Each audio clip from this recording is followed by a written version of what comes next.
Hey guys, I'm Chris. I'm Kathy. Buster. And Buster. Penelope's up front taking her nap. Right. We did get our load out of Florida, so we were able to catch a load as soon as it came on the load board, pretty much. I picked up this morning in Florida. Jensen Beach, which is an island. Mm-hmm. That's radioactive. Yep, it's picked up at a power plant. When we first started expediting, we did quite a bit of radioactive. We haven't done it in a while, but this is the second radioactive load I think we've had in the past month. So yeah, we thought we'd go ahead and just talk about radioactive for a little bit. First off, like I said, we picked up at a nuclear power plant. Usually anything radioactive like that is either going to a nuclear power plant or coming out of a nuclear power plant or going from power plant to power plant. When you go pick up these loads that go to a power plant, sometimes they're like this load that doesn't actually require you to drive all the way into the plant. Those are nicer. Those are nice. Therefore, you don't have to go through all the security checks. They basically have an area to park, and they usually come out to you and load you or unload you. Therefore, they allow you to have pets. Usually, nuclear power plants don't allow you to have pets on site, just like a lot of chemical plants and that sort of stuff. It kind of goes in with their security.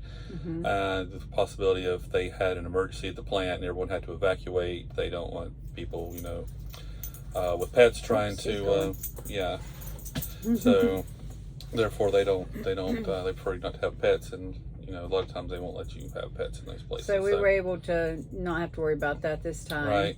So if you're looking at taking a load, though, it's radioactive, you might want to speak with whoever's giving you the load, your agent, or whoever's giving you the load, and just clear that with them if you have pets on board. If you don't have pets on board, then you don't have to worry about that. And we didn't have to placard, right? Which is also nice when you're going through towns, because when you placard, you have to go a different route. Right. You can't drag hazmat through well, some areas. You still have to kind of follow the hazmat rules, but right. It's nice when you don't have to placard. And that's because it was less than 1,000 pounds. Yeah, this load was very, very small. Actually, it wasn't even pallets. It was like Pelican cases, just a couple of them. They were like 50 pounds each or something, so it wasn't much weight to it. To come back up here. And I think he's looking for a fly. Buster's our fly catcher. Anything that moves, he gets his attention. I guess that's the terrier. But anyway, so we didn't have to placard, so that's always a bonus. Prefer not to if you don't have to. It still pays well. Radioactive loads usually they do pay well. This one it runs over the weekend, so I guess kind of getting paid to hold it too. I mean, this is something we could actually deliver tomorrow, especially being team drivers. It's like 200 something miles. No, it's 700 miles. I'm sorry. Excuse me. But still, it'd be easy for team drivers to do that, overnight. No problem. Oh yeah. But instead, we have the entire weekend to get there. Another thing I wanted to talk about too is if it is live radioactive material, their packaging has to be crash test rated. So that kind of cuts down in the risk, the dangers of hauling radioactive.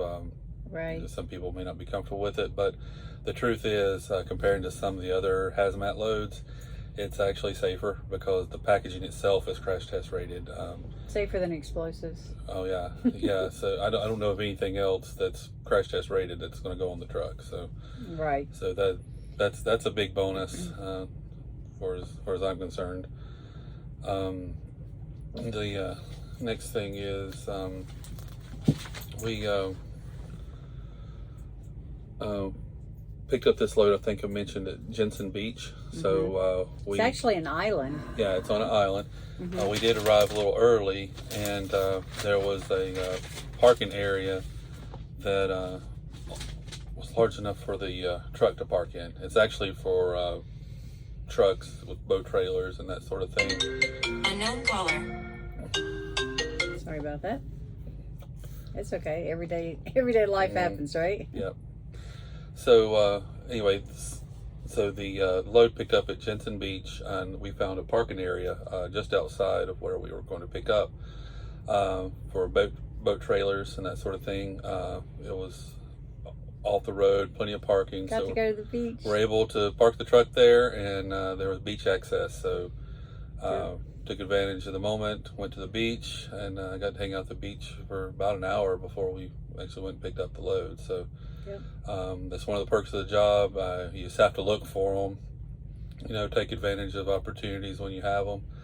So we got a little beach trip out of our daily routine. Well, I was walking up. You'll see in the video, we're walking up the walkway to get to the beach. I don't know what you call that, do you? Yeah. But it's beach access. Beach access, okay. Yeah. So we're walking up there, and a guy comes behind me. He's like informing us that if we didn't know, this was a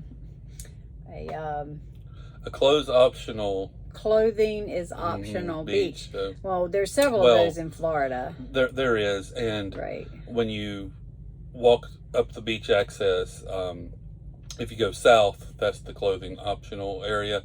Go north, it's not. So yeah, we went north. So yeah, we went north.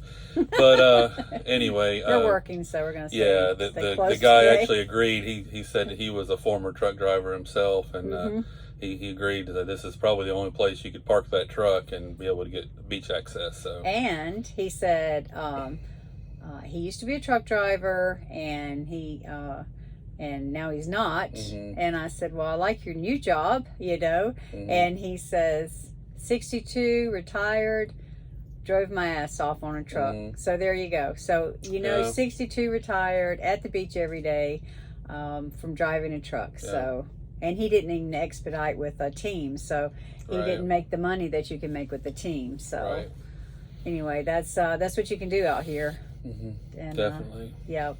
But we're still making our way through. Like Chris said, we don't have a big rush on this one. Right. And we're at a TA right now, so we're got the table down, everything, have lunch. But there's a dog park right over there, so we're gonna wait. It's kind of warm here. They don't know they're going yet. No, wait till the sun goes down. Excited.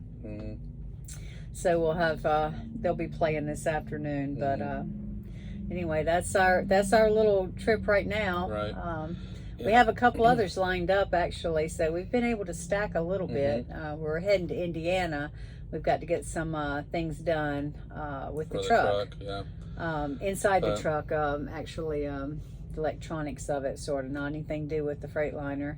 And so sometimes you have to work your way up to Indiana and that area. That's where all the stuff happens. Yeah. But we do have a little bit of driving footage and a little bit of the beach, maybe, and right. Until next time. One other thing, we've had some people, new people coming on or thinking about coming with the exam, and you know they're asking, do you have someone to mentor when you come with the exam? And that's a big yes. And exam will assign someone to you. It could be us, it could be somebody else, but you always have somebody to call to ask about how to fix the truck or how to get a load or anything. First off, you have the 800 number for exam, so they always have somebody to answer the phone there, and they can direct you to someone who can help you if they can't help you right away. We have several drivers that are experienced that's been here for a while. That'd be happy to help anyone. Right. So, you can ask. If you ask for us, we'll help you. So right. Whether it's be glad to help. Something to do with the truck or the job in general, or getting loads, whatever, you know, we're happy to help. Yeah, because we want everybody to be successful. Exam helps it grow, helps keep our job secure. So we want you to make money, and we'll be glad to show you some of the tips that we've learned along the way. Thanks for watching. Thank you.